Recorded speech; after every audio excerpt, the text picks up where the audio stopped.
अस्सलाम वालेकुम वरहमतुल्लाहि वबरकातुहू। बिस्मिल्लाहिर्रहमानिर्रहीम।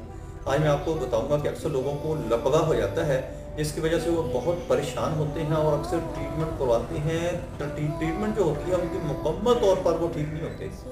दवाई खा ली, बेहतर हो गया, नॉर्मल हो गया, या थोड़ी सी दवाई छोड़ी, थोड़ा सा कोई मसला बना, दोबारा फिर मुंह टेढ़ा हो गया।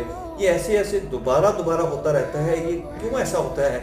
प्रॉब्लम क्या हो सकती है? ये ट्रीटमेंट जो है वो सक्सेसफुली क्यों नहीं होती, 100% वो कामयाबी क्यों नहीं होती इस इलाज में? ये सारी बातें मैं आपको बताऊंगा, आपको बहुत ज़्यादा फ़ायदा होगा। सबसे पहले आपने ये करना है कि ये मेरी वीडियो जो है आपने आगे लोगों के अंदर शेयर कर देनी है, ताकि जिन लोगों को मेरी वीडियो नहीं मिलती उन तक पहुंचना शुरू हो जाए। और आपने इसको अच्छी तरह सुनना है, समझना है और देखना है।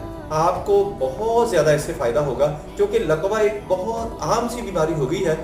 अब बच्चों को, जवानों को हो रहा है। पहले तो बूढ़े लोगों को होता था कि पट्ठे कमज़ोर हो गए हैं,